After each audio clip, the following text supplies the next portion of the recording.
thankless jobs, and I'm actually really happy you asked me about that because I love being able to talk about him, a guy that doesn't get a lot of attention, but again, it takes everybody, and we can't be great at our jobs without the greatness of with Eric and the players and the coaching staff. All right, John Clark back on the right-hand side. Nick, last night Jalen Hurts said that Super Bowl loss 2 years ago kind of lit a fire in him, and you've seen the veterans kind of have that same mentality, and then you see your group of younger players on this team. Seems like they have followed that mission as well. How have you seen the veterans and the leaders lead the younger guys and them follow your veterans? I think adversity does something to you, right? And if you embrace adversity, it can shape you to who you are. And obviously that's been the case through Jalen and his career. But it is about embracing adversity. This game's not easy, and this game has its ups and downs. And that's how a football game, seasons have ups and downs. From year to year has ups and downs. Well, that's how a football game goes, right? And nobody in the NFL, I've said this a bunch, nobody in the NFL pitches a perfect game. That doesn't exist in the NFL. You're going to have bad plays, you're going to have good plays, and it's about being able to focus your mindset on the next one. And so, like I said again, this team's embraced adversity. I don't think, you never know, but the things, even going back to the 2023 season, which we haven't talked a lot about since the beginning of the year, we're grateful for that. We're thankful for that. As bad as it sucked at the time, I know I'm grateful for that. I speak for myself. I'm grateful for that because it shaped us into who we are now, and a big reason why we're back here sitting at this moment again. And so embracing adversity is huge, and for your development as a person, as a player, as a coach. Over here on the left side, Jeff. Nick, 2 years ago, Jason Kelce was responsible for pre-snap calls versus the blitz against Kansas City. Now that Jalen Hurts is, what kind of challenges does Steve Spagnuolo's blitz packages force a quarterback when he has to throw hot? Yeah, obviously, no matter who's responsible for protection calls against the Steve Spagnuolo defense, it creates issues and challenges. At the end of the day, with a defense like the one we're playing, with the great players that they have, and I just can't say enough about their coaching staff and the players that they have. I have the utmost respect for them, and obviously they've been doing this at a very high level, at the best level in the NFL for multiple years now.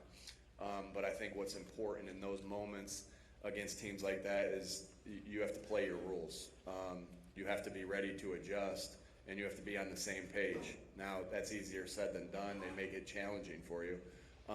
But this is what you prepare for in training camp. This is what you prepare for during OTAs, and meaning you play your rules and you adjust to the different things that are coming at you. And when you're good on offense, my experience has been is when you're good on offense, you watch the tape, you get ready for the tape, but you got to expect the unexpected, and that's the definition of his defense.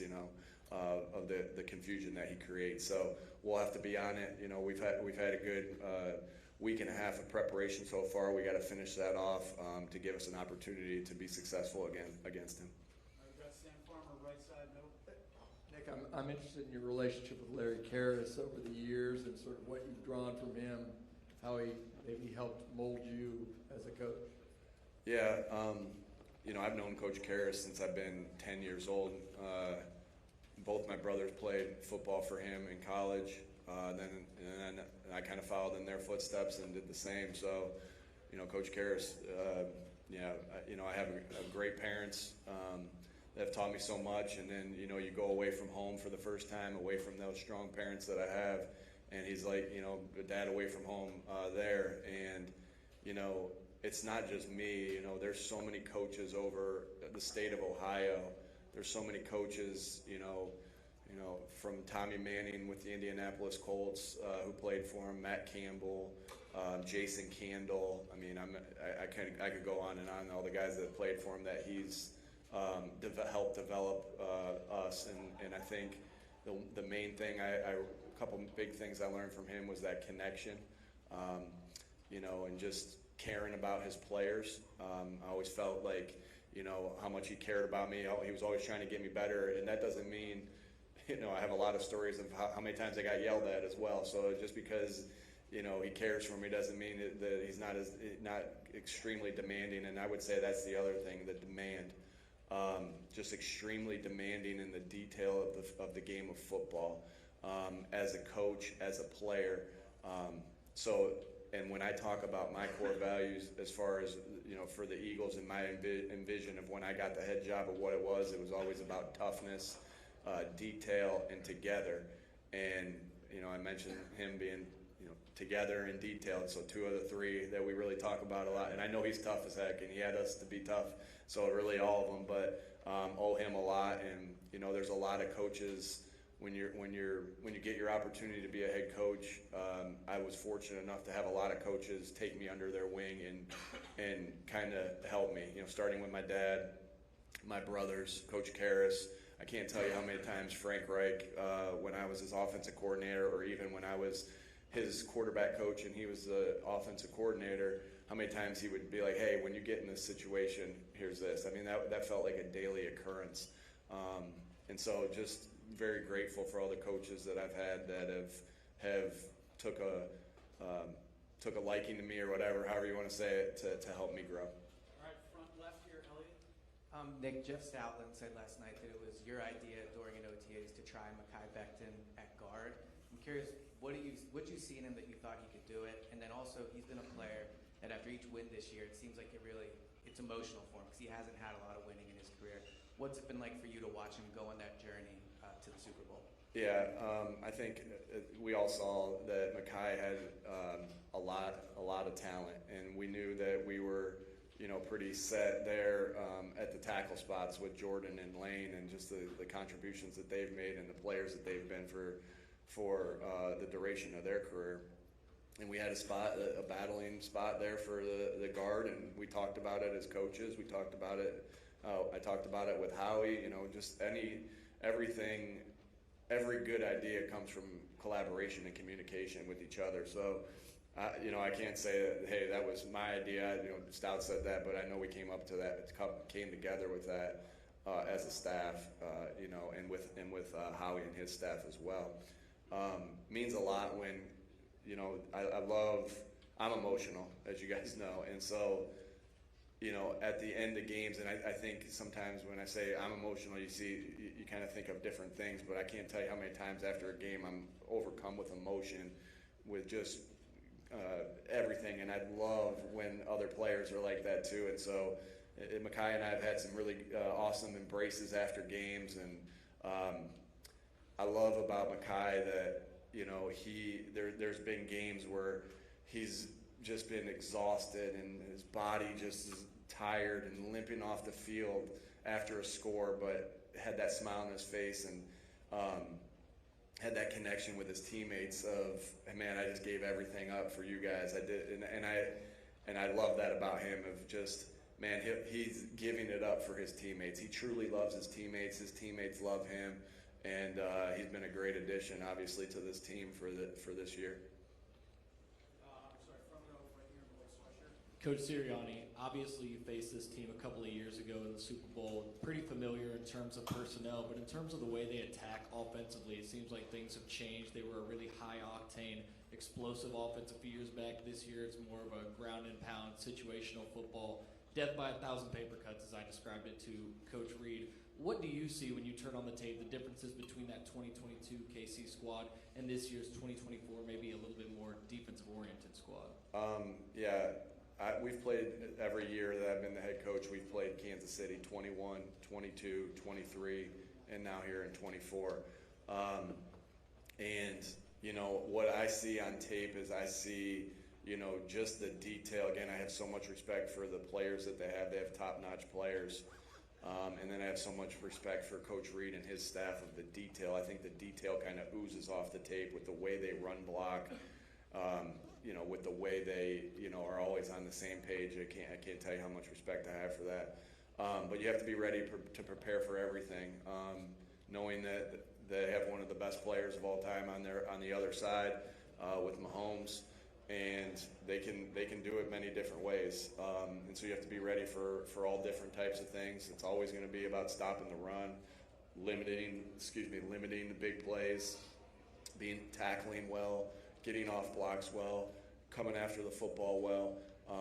And so we know we'll have our work cut out for us, but again, it's going to be that detail that we have to they'll have to match us and we'll have to match them as far as the detail goes, because I see two teams that are highly detailed and highly skilled that are about to battle against each other. All right, gentlemen over here on the left side. Hey, Nick. Hey, Zach. I'm curious, you talked about your emotional a couple minutes ago.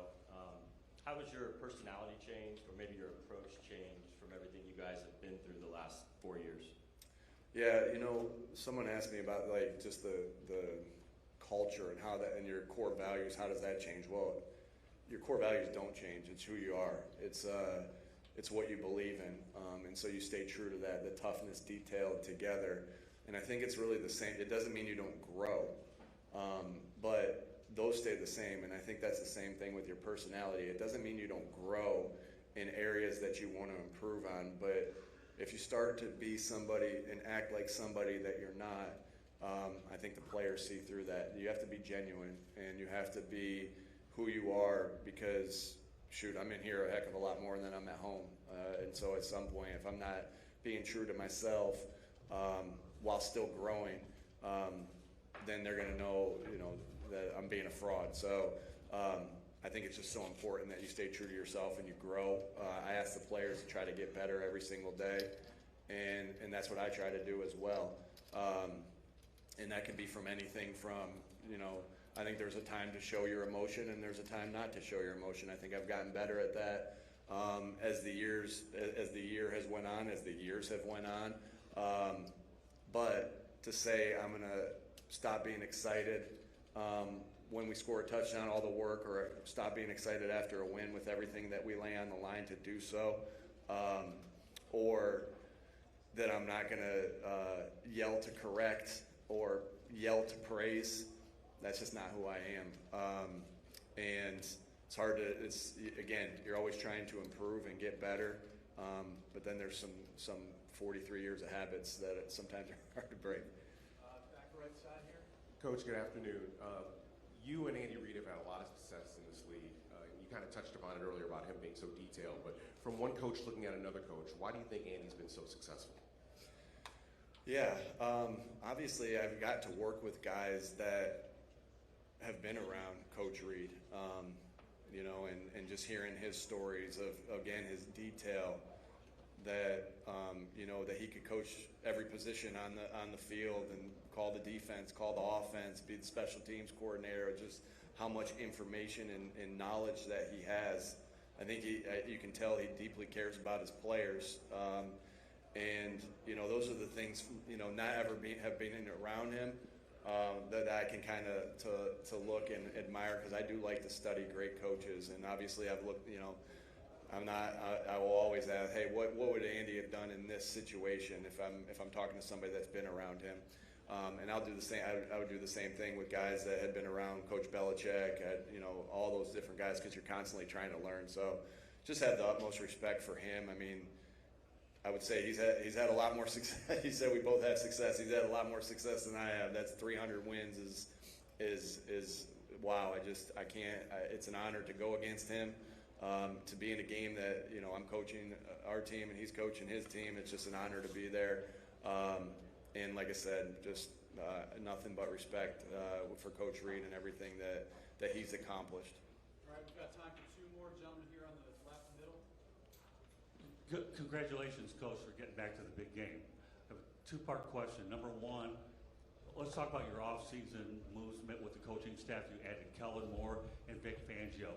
Tell me how you feel about the way those moves have worked out. And then the second part to that question is, how much has Kellen Moore meant to your offense, knowing full well that he may be on borrowed time, that he eventually will get a head coaching job? Yeah. Obviously, both guys have meant a ton to us. Again, you can't be great without the greatness of others. Coaches to players, players to coaches, coach to coach, player to player. And so both guys have done a phenomenal job. I think I said this early in the year. I think we've hit, this was during like training camp, and just see the detail that they coach with. Obviously, I spent a lot of time with them, knowing the guys a little bit, and then in the interview process, and then also in OTAs. And I think we hit 2 home runs with those hires there. Anytime, and again, we're focused on this game. Kellen's focused on this game. I'm focused on this game. Not really thinking about anything else other than this game, because every little bit of attention that you put into something else is attention you're not putting into what the main goal is. And so, with Kellen, and I know that there's opportunities potentially. What happens will happen. But hopefully I've done my job to teach him the things that I know and help him like other coaches have helped me as far as that goes. But I know that when Kellen does get his opportunity, I think he's highly detailed in teaching the game of football. I think that he loves this game. He works extremely hard. He's got a great offensive mind to help our guys, to put our guys in positions to succeed and get better. And man, he's a phenomenal person, great person to work with.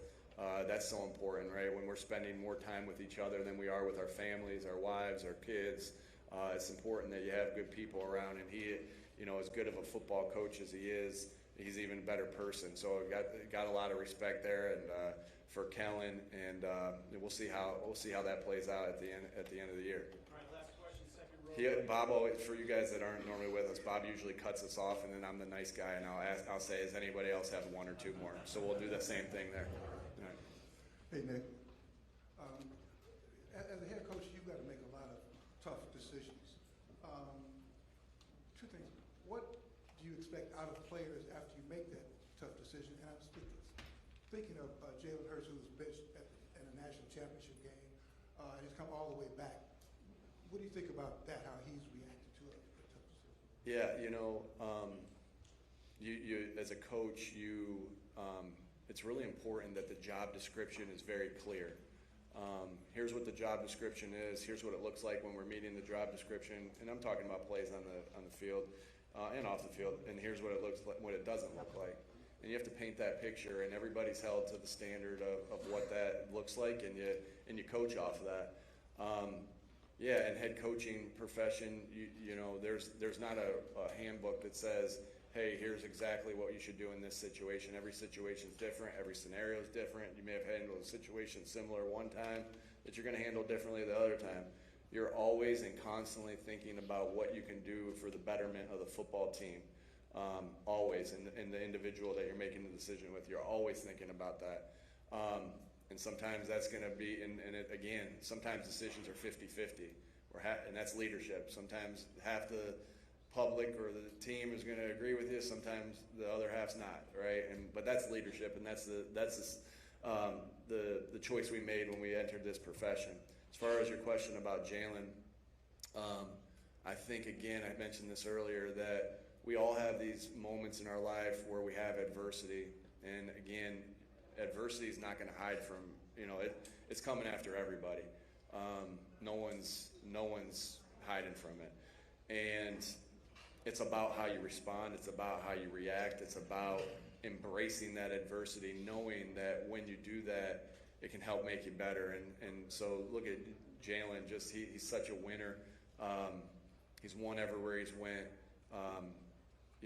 That moment, and now he's starting in his 2nd Super Bowl. So I think the writing's on the wall that Jalen embraced every piece of adversity that he's hit, and it's made him better.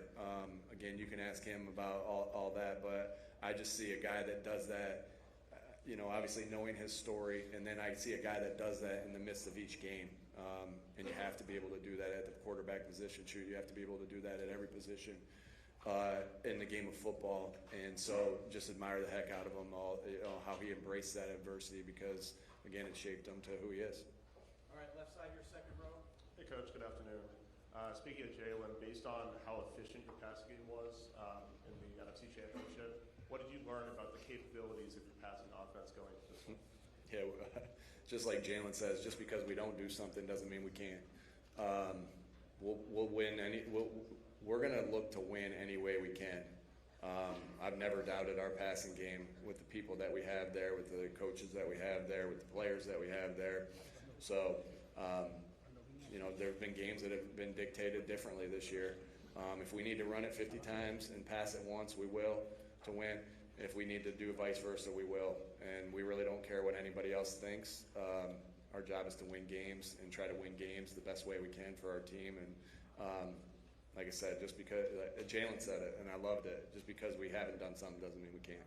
All right, last one, back right.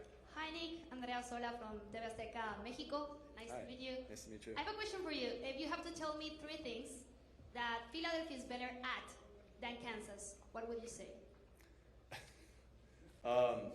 Philadelphia better than Kansas City. Well, I've lived in both places. I started my coaching career in Kansas City. My wife is from Kansas City, from the Missouri area, not from Missouri, not Kansas City. So I got to be careful here if I'm there. But both great places. They're both great places. But I love Philadelphia. We love the food in Philadelphia. We love our sports teams. Love being a Sixers fan now and a Phillies fan and a Flyers fan. And then, I didn't have Bob and Dom in Kansas City, so those 2 guys there as well. All right, thank you, folks. Thank you. Appreciate you. Players are available until about 1:30. You pulled me, Fred? Yeah.